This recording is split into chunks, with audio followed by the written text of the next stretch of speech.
Good morning student. நம்ம இன்னைக்கு construction of special கர்வில் இன்னொரு பிக் கொஸ்டினை பார்க்க போகிறோம். வாங்க சம்முக்கு போவோம். இன்றைக்கி நம்ம பார்க்குற சம் என்ன அப்படின்னோன்னா ஹெலிக்ஸ். இந்த ஸ்பெஷல் கர்வில் ஒவ்வொரு சம்மாக பார்க்குறோம். அதனோட டெஃபினேஷன் பார்த்துட்டு தான் நம்ம என்ன பண்ணுறோம் அப்படின்னோன்னா சம்மை பார்க்குறோம். ஹெலிக்ஸ்னால் என்ன, அதனோட டெஃபினேஷன் என்னங்கிறத பார்த்துட்டு தென் அதுக்கப்புறம் இந்த சம்மை எப்படி சால்வ் பண்ணுறது அப்படிங்கிற ப்ரொசீஜரை பார்ப்போம். டெஃபினேஷன் என்ன அப்படின்னா, it is a point moves around and along the surface of a right circular cylinder or cone with a uniform angular velocity about the axis. The curve generated by the point is called helix. இது ஆங்கிலத்தில் இருக்கக்கூடிய definition of helix. தமிழில் என்ன அப்படின்னா, ஒரு ஒழுங்கு cylinder அல்லது கோனினுடைய சர்ஃபேஸில் அதனுடைய அச்சை சுற்றி வரும் புள்ளியானது சுற்றியும் வரணும், அதே சமயம் ஒரு யூனிஃபார்ம் ஆங்குலர் வெலாசிட்டிலையும் சுற்றி வரணும். அப்படி வரும்பொழுது உருவாக்கும், அதாவது அந்த புள்ளியானது உருவாக்கும் கர்வ் என்ன அப்படின்னா ஹெலிக்ஸ். இதுதான் அதனுடைய டெஃபினேஷன். ஆங்கிலத்தில் இருக்கக்கூடிய டெஃபினேஷனை நான் இப்போ தமிழில் சொல்லியிருக்கேன். ஓகே, இது ஜஸ்ட் டெஃபினேஷனை மட்டும் நீங்கள் ஞாபகம் வச்சுக்கோங்க, ரைட்டுங்களா?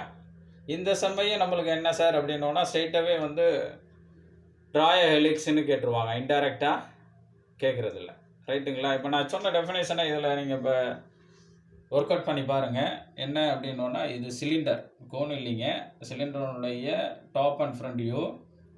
இதில் ஒரு புள்ளியானது அதனுடைய சர்ஃபேஸை சுற்றி, அதே சமயம் அதனுடைய ஆக்சிஸ் அதனுடைய அச்சியையும் பற்றி ஒரு சீரான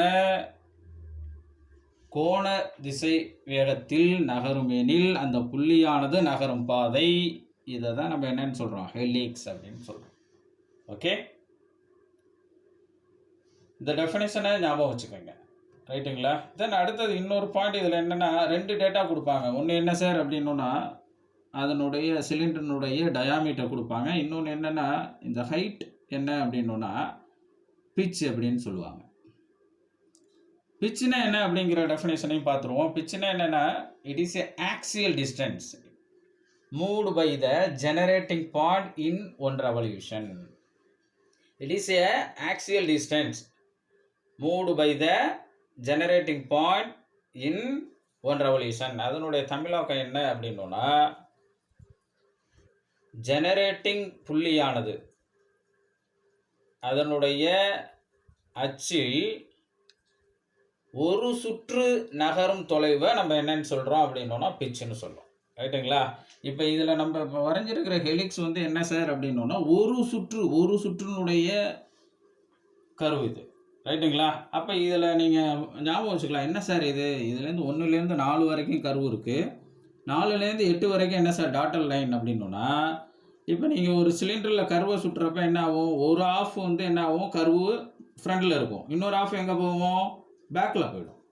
அப்போ இந்த 1 to 4ங்கிறது வந்து ஃப்ரண்ட் எண்டு, அது தெரியும். 4 to 8 பேக் எண்டு, பின்னாடி போயிடுறதுனால அது தெரியாது. அதனால் இங்கே டாட்டல் லைன் தெரியாது அப்படிங்கிறதுனால, ஹிடன்கிறதுனால இதை டாட்டல் லைனில் வரும். தட்ஸ் அவ்வளோதான். 50% விசிபிள், 50% என்ன சார் அப்படின்னா ஹிடன். அதாவது சிலிண்டருடைய முன்பக்கத்தில், அதாவது முன்பாதியில் இருக்கக்கூடிய அந்த கர்வினுடைய ஒரு பாதி தெரியும், பின்பாதி தெரியாது, அதுதான் meaning.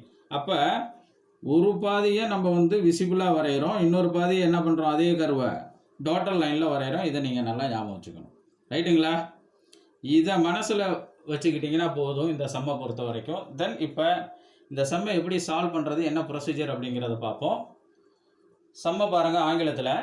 Draw a helix when the cylinder diameter is 50 mm and pitch 120 mm. பிச்சுங்கிறது இங்கே நான் ஆல்ரெடி டெஃபினேஷன் சொன்னேன், புள்ளியானது அந்த சிலிண்டருடைய சர்ஃபேஸை சுற்றி புள்ளியானது நகரும் ஆக்சியல் டிஸ்டன்ஸ் ஃபார் 1 ரெவல்யூஷனை தான் நம்ம என்னென்னு சொல்கிறோம், பிச்சு அப்படின்னு சொல்கிறோம். நீங்கள் இதை இங்கே ஜென்ரலாக என்னென்னு வச்சுக்கோங்க, அந்த சிலிண்டரோட ஹைட்டுங்கிறாப்புல ஞாபகம் வச்சுக்கோங்க. ரைட்டுங்களா? ஓகே. தமிழில் வட்டம் 50 மில்லிமீட்டர் மற்றும் 120 மில்லிமீட்டர் பிச்சு கொண்ட உருளையின் சுருள் வரைக. உருளையின் சுருள் ஹெலிக்ஸ் அப்படிங்கிறான். பாருங்கள், தமிழ்லையும் கொடுத்துருக்கான், இங்கிலீஷ்லையும் கொடுத்துருக்கான். உங்களுக்கு ஒரே மாதிரியாக சம்மு தெரிஞ்சது அப்படின்னோன்னா இங்கிலீஷ் கொஸ்டின் பேப்பரை கம்பேர் பண்ணிங்க. அதாவது உங்களுக்கு கொஸ்டின் பேப்பர் வந்து டிப்ளமோ பொறுத்த வரைக்கும் இங்கிலீஷ்லேயும் இருக்கும், தமிழ்லேயும் இருக்கும். இன்ஜினியரிங் அப்படின்னோன்னா தான் ஒன்லி இங்கிலீஷில் இருக்கும்.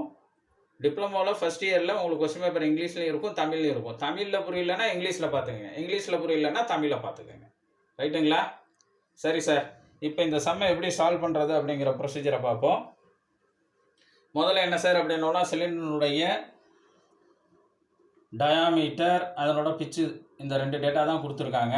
அப்போ அதை நான் வச்சு நான் என்ன பண்ணுறேன் சார் அப்படின்னோன்னா, நம்ம projection of solids, section of சாலிட்ஸில், டெவலப்மெண்ட் ஆஃப் சர்ஃபேஸஸில் அதனுடைய ஃப்ரண்ட் அண்ட் டாப் வியூ வரையும்ல, அதே மாதிரி என்ன பண்ணுறேன் சார் அப்படின்னோன்னா அந்த சிலிண்டருடைய டாப் அண்ட் ஃப்ரண்ட் வியூ வரைகிறேன். அப்போ சிலிண்டரோட டாப் வியூ எப்படி இருக்கும் அப்படின்னோன்னா ஒரு சர்க்கிளாக நம்மளுக்கு தெரியும், அதனோட ஃப்ரண்ட் வியூ ஒரு ரெக்டாங்கிளாக வரும். That's all. ரைட்டுங்களா? ஓகே.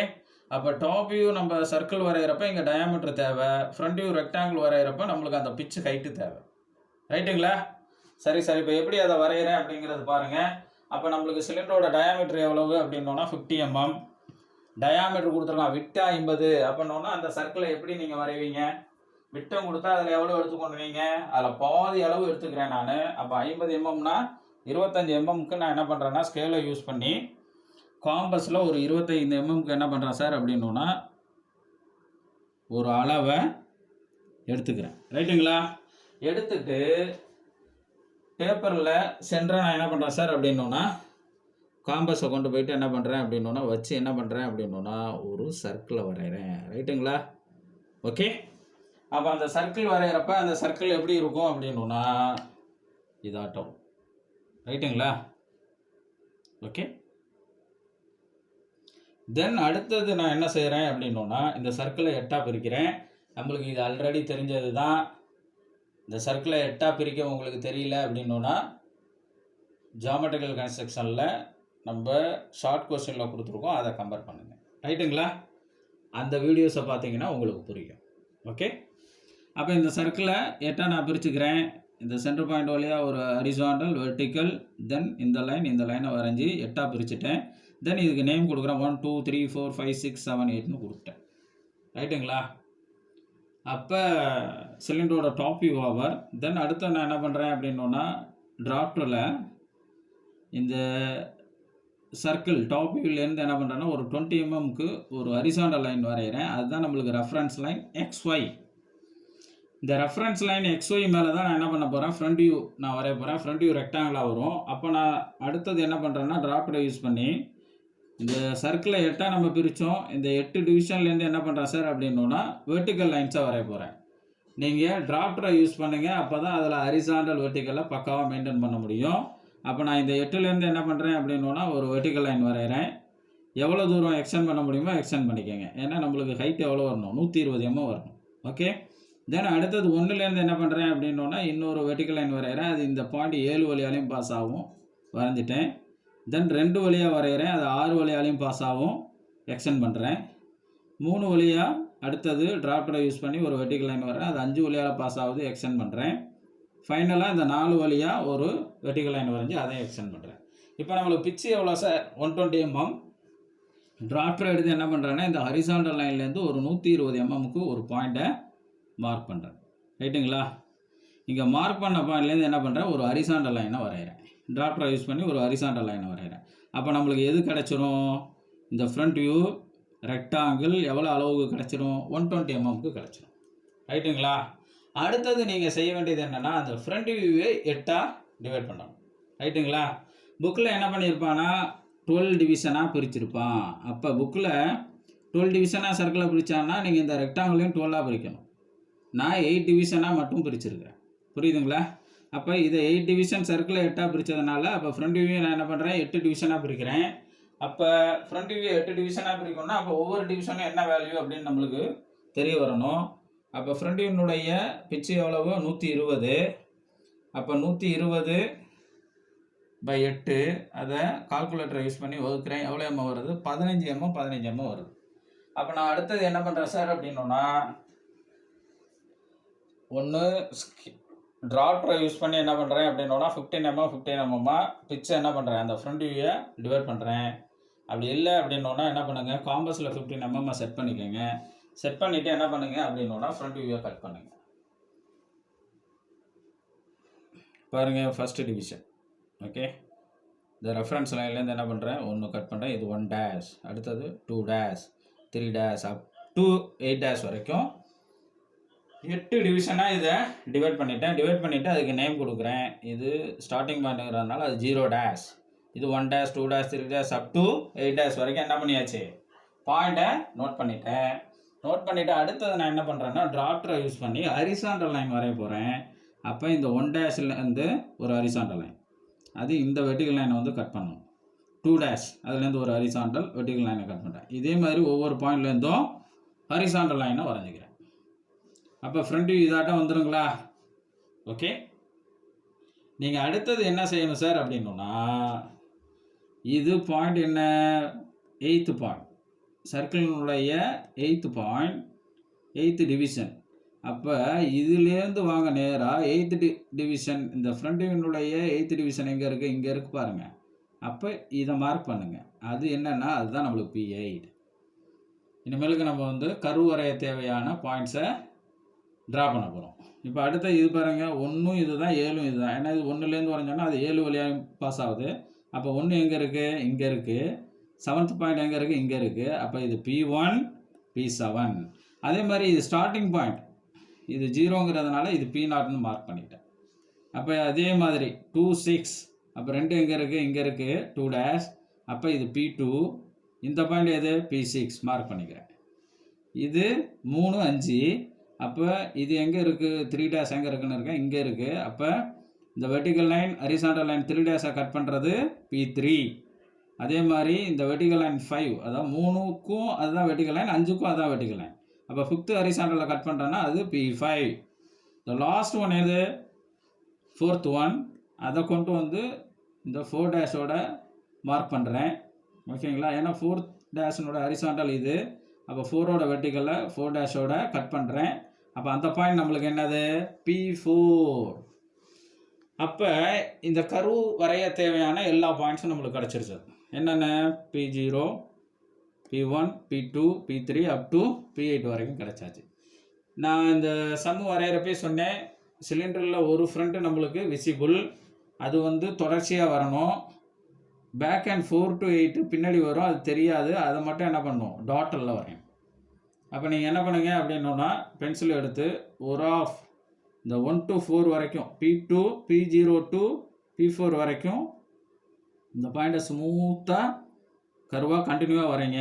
இந்த 4 to P4 to P8 வரைக்கும் பேக் ஹேண்ட் அது தெரியாததுனால ஹிடன் லைன்கிறதுனால டேஷல் லைனால் வரைஞ்சிட்டோன்னா இந்த சம் ஓவர். இதோட இந்த சம் ஓவர். நம்மளுக்கு வேண்டிய ஆன்சர் இதாட்டம் தான் இருக்கும். இதுதான் நம்மளுக்கு வேண்டிய ஆன்சர். இதோட சம் ஓவர். ரைட்டுங்களா? இனிமேலுக்கு நான் உங்களுக்கு சொல்லக்கூடிய விஷயங்கள் ஜென்ரலாக ஒரு 4 விஷயம் சொல்லுவேன். அந்த விஷயத்தை நான் உங்களுக்கு ரிப்பீட் பண்ணுறேன். அப்போ ஃபஸ்ட் ஒன் என்ன அப்படின்னா ஒரு சம்மை வரைகிறீங்கன்னா அதனோட ப்ரொசீஜரை நல்லா தெரிஞ்சுக்கணும். அப்போ இந்த சம்முக்கு என்ன ப்ரொசீஜருங்கிறத நீங்கள் நல்லா தெரிஞ்சு வச்சுருக்கணும். ப்ரொசீஜர் நல்லா தெரிஞ்சாதான் எந்த சம்மையும் உங்களால் தடையின்றி வரைய முடியும். அதை ஞாபகம் வச்சுக்கோங்க. அடுத்ததாக நான் சொல்கிற 7th பாயிண்ட் என்ன அப்படின்னா பென்சில் யூஸிங். இந்த சம்மு ஃபைனல் ஸ்டேஜ் வர்ற வரைக்கும் என்ன பண்ணுங்க அப்படின்னா 2H பென்சிலில் லைட்டாக வரைங்க. சம்மை முடிச்சாச்சு சார் இனிமேலுக்கு டார்க் பண்ண வேண்டியதுதான் அப்படிங்கிறப்ப மைக்ரோடிப் பென்சில் எடுங்க. தேவையான இந்த கருவை டார்க் பண்ணுங்கள். ஓகே, இந்த டாட்டர் லைனில் டார்க் பண்ணுங்கள். தென் இதில் இருக்கக்கூடிய லெட்டர்ஸ், நம்பர்ஸ், தென் டைமென்ஷனில் இருக்கக்கூடிய ஏரோ மார்க் இதெல்லாம் டார்க்காக இருக்கணும். ஏரோ மார்க் ட்ரையாங்கிளாக இருக்கணும், உள்ள ஷேடாக இருக்கணும். இதை நல்லா ஞாபகம் வச்சுக்கோங்க. இதை நீங்கள் புக்கில் பார்த்தீங்கனாலே தெரியும். புக்கில் எது டார்க்காக இருக்கோ அது மைக்ரோடிப் பென்சில், எது டிம்மாக இருக்கோ அது உங்களுக்கு 2H பென்சிலில் லைட்டாக வரைஞ்சிருக்காங்கன்னு அர்த்தம். லைட்டாக வரையணும்னு அர்த்தம். ரைட்டுங்களா? தென் தேர்ட் பாயிண்ட் நான் உங்களுக்கு சொல்கிறது என்ன அப்படின்னோன்னா, ஒரு சம்மை நம்ம வரைய போகிறோம் அப்படின்னா அதற்கு தேவையான எல்லா டூல்ஸும் உங்கள் கைவசம் இருக்கும். உங்கள் கைவசம் எல்லா டூல்ஸும் இருந்தால் தான் அந்த சம்மை நீங்கள் சரியான அளவுக்கு வரைய முடியும். அதே சமயம் தெளிவாகவும் வரைய முடியும். ஃபோர்த்து பாயிண்ட் நான் உங்களுக்கு சொல்கிறது என்ன அப்படின்னோன்னா, எக்ஸாம் பாயிண்ட் ஆஃப் வியூவாக நான் சொல்கிறது என்ன அப்படின்னோன்னா, இதே சம்மு இன்னொரு எக்ஸாமில் வரலாம். வந்தால் ஜஸ்ட் அந்த டேட்டாவை மட்டும் மாற்றுவாங்க. அப்போ டேட்டாவில் இப்போ இந்த சம்மோட டேட்டாவில் டயாமீட்டர் எவ்வளோ 50, இது 16 வரலாம், இல்லை 14 வரலாம். இப்போ 60 mmனா வட்டத்தினுடைய விட்டம் 60. அப்போனா என்ன பண்ணுவீங்க, 30 mm ரேடியஸ் எடுத்து இந்த வட்டத்தை வரையணும். ரைட்டுங்களா? அப்போ பிச்சு 120ன்னு இருக்குது, 130 இருக்கலாம், 140 இருக்கலாம். அப்போ அதை 8ஆல் டிவைட் பண்ணி என்ன வேல்யூ வருதோ அதுக்கு டிவிஷனை வரையணும். அளவுகள் தான் மாற்றுவாங்க, ப்ரொசீஜரில் எதுவுமே மாற்றம் கிடையாது. டயாமீட்டருக்கு பதிலாக என்ன பண்ணலாம், ஒரு ரேடியஸை கொடுக்கலாம். டயாமீட்டர்னால் அதில் பாதி எடுத்துக்கிறோம். அளவு இங்கே டயாமீட்டர் கொடுத்துருக்கோம், அதனால் இந்த சர்க்கிள் வரைய அதில் பாதி அளவு எடுக்கிறோம். ரேடியஸ் ஆரம் கொடுத்தானே என்ன பண்ணுறோம், அதே அளவு வச்சு சர்க்கிளை வரையணும். இது மாதிரி தான் உங்களுக்கு மாற்றங்கள் இருக்கும். மற்றபடி பெரிய மாற்றங்கள் இருக்க ரொம்ப குறைவு. ஒரு சம்மோட ப்ரொசீஜர் நம்ம நல்லா தெரிஞ்சதுன்னா ஒரு சம்மை எப்படி கேட்டாலும் நம்மளால் வரைய முடியும். இந்த சம்மு உங்களுக்கு நல்லா புரிஞ்சிருக்கும் அப்படின்னு நான் நம்புகிறேன். இன்கேஸ் உங்களுக்கு ஏதாவது சந்தேகம் இருந்ததுன்னா வீடியோவை ரீவைண்ட் பண்ணி பாருங்கள், டெஃபினட்டாக உங்களுக்கு புரியும். மறுபடியும் நம்ம இன்னொரு லெக்சரில் இன்னொரு சம்மோட மீட் பண்ணுவோம். தேங்க்யூ.